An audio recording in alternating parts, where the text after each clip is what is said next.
Selamat berjumpa lagi melalui video pembelajaran ini. Semoga Anda semuanya masih tetap semangat untuk belajar. Kita akan membuka pembelajaran ini dengan doa. Marilah kita berdoa. Dalam nama Bapa dan Putra dan Roh Kudus. Amin. Datanglah ya Roh Kudus, penuhilah hati umat-Mu dan nyalakanlah di dalamnya api cinta kasih-Mu. Utuslah Roh-Mu, maka semuanya akan dijadikan lagi, dan Engkau akan membaharui muka bumi. Ya Allah, Engkau telah mengajar hati umat-Mu dengan penerangan Roh Kudus.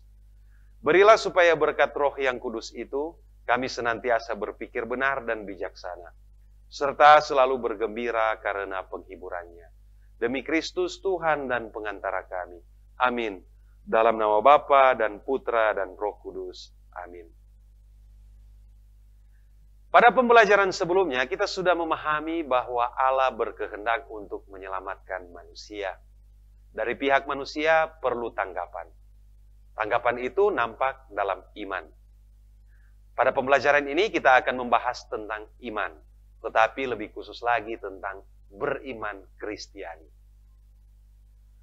Orang Kristiani menghayati penyelamatan Allah melalui iman akan Yesus Kristus. Dalam surat kepada orang Ibrani, bab 1 ayat 1 dan 2 ditulis, setelah berulang kali dan dengan pelbagai cara, Allah bersabda dengan perantaraan para nabi, akhirnya pada zaman sekarang ia bersabda kepada kita dalam Putra. Yesus adalah sabda yang menjadi manusia. Dalam karya dan sabdanya, manusia mengalami keselamatan yang dari Allah. Bagi orang Kristiani, Yesus merupakan puncak pewahyuan diri Allah. Pengenalan diri Allah paling sempurna nyata dalam diri Yesus Kristus. Allah yang tidak kelihatan menjadi nyata dan bisa dijumpai dalam Yesus. Yesus tidak saja mengajarkan tentang Allah yang suka mengampuni, tetapi ia sendiri mengampuni. Wahyu bukan sekedar janji, tetapi Allah sendiri yang langsung bertindak. Pemenuhan janji Allah nyata sepenuhnya dalam diri Yesus. Ialah Sang Immanuel yang sudah dijanjikan. Allah beserta manusia. Orang Kristen mengimani Allah, juga mengimani Dia yang diutus Allah, yaitu putranya yang terkasih, Yesus Kristus. Kristus adalah Allah. Ia adalah sabda yang menjadi manusia. Injil Yohanes menegaskan, tidak seorang pun yang pernah melihat Allah, tetapi anak tunggal Allah yang ada di pangkuan Bapa, Dialah yang menyatakannya. Sebagai satu-satunya yang melihat Bapa, Yesus memahyukan Bapa kepada manusia. Bandingkan Katekismus Gereja Katolik artikel 151. Allah telah menetapkan bahwa apa yang diwahyukannya demi keselamatan manusia harus diteruskan kepada segala generasi. Sebab itu, gereja mendapat tugas untuk melanjutkan karya Yesus Kristus sesudah kebangkitan dan kenaikannya ke surga.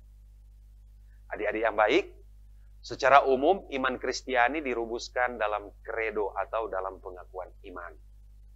Melalui kredo, orang Kristiani mendapatkan arah yang pasti sebagai motivasi hidup sekaligus penuntun kepada kesadaran bahwa seluruh peristiwa hidup seorang Kristiani merupakan bagian dari karya Kristus yang menyelamatkan. Adik-adik yang baik, ada 3 aspek hidup beriman Kristiani. Yang pertama, pengalaman religius. Pengalaman religius adalah pengalaman di mana manusia sungguh menghayati karya dan kebaikan Allah, sehingga manusia sampai pada kemauan bebas untuk menyerahkan diri kepada Yesus Kristus sebagai pemenuhan janji keselamatan Allah. Aspek yang kedua, penyerahan iman. Artinya, memberikan jawaban atas wahyu Allah yang sudah bekerja di tengah-tengah dunia. Aspek yang ketiga, pengetahuan iman, yaitu upaya yang terus-menerus untuk mendalami iman demi mencapai kemampuan untuk mempertanggungjawabkan apa yang diimani itu. Memang benarlah bahwa usaha untuk mewujudkan iman dalam kehidupan sehari-hari membutuhkan keteguhan hati. Selain itu juga butuh sikap penyerahan diri yang total kepada penyelenggaraan Allah. Orang Kristiani dalam hidupnya mempunyai proyek, yakni menyelaraskan antara iman dan perbuatan. Iman kepada Allah harus dinyatakan baik lewat perkataan maupun tindakan, supaya iman bisa berkembang dan berbuah. Beberapa hal yang dapat dilakukan orang Kristiani supaya imannya berkembang. Pertama, selalu mengikuti perayaan Ekaristi sebagai sakramen puncak dalam gereja. Dengan menerima komuni waktu Ekaristi, persatuan yang erat dengan Kristus bisa terjalin. Jika keadaan tidak memungkinkan seperti saat ini, bisa dengan komuni rindu. Yang kedua, melakukan praktek doa pribadi, juga doa bersama anggota keluarga. Ketiga, terlibat secara aktif dalam kegiatan kerohanian. 4, membaca kitab suci. 5, ikut ambil bagian sebagai petugas liturgi, misalnya menjadi lektor, pemazmur, misdinar, atau anggota kor. 6, melibatkan diri dalam karya pelayanan gereja untuk masyarakat. 7, mencintai sakramen tobat. 8, mengikuti rekoleksi dan pendalaman iman. Dan banyak sekali lagi yang lain. Adik-adik yang baik, pada bagian ini ada tugas yang akan kalian kerjakan. Tugas itu berupa sebuah cerita. Ceritakan pengalaman keterlibatanmu dalam kegiatan kerohanian di parokimu. Adik-adik yang baik, cukup sekian pembelajaran kita kali ini. Kita akan menutupnya dengan doa. Mari kita berdoa. Dalam nama Bapa dan Putra dan Roh Kudus. Amin. Allah Bapa yang Maha Baik, kami bersyukur, berterima kasih kepadamu karena penyelenggaraanmu nyata dalam kehidupan kami. Kami berterima kasih karena kami boleh menyelesaikan pembelajaran kali ini. Kami mohon tetap Engkau memberkati kami, supaya kesempatan-kesempatan ini boleh kami jadikan kesempatan untuk menumbuhkan rasa cinta kami kepadamu.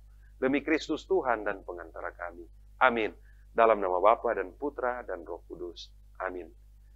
Adik-adik yang baik, cukup sekian. Sampai jumpa pada pembelajaran selanjutnya.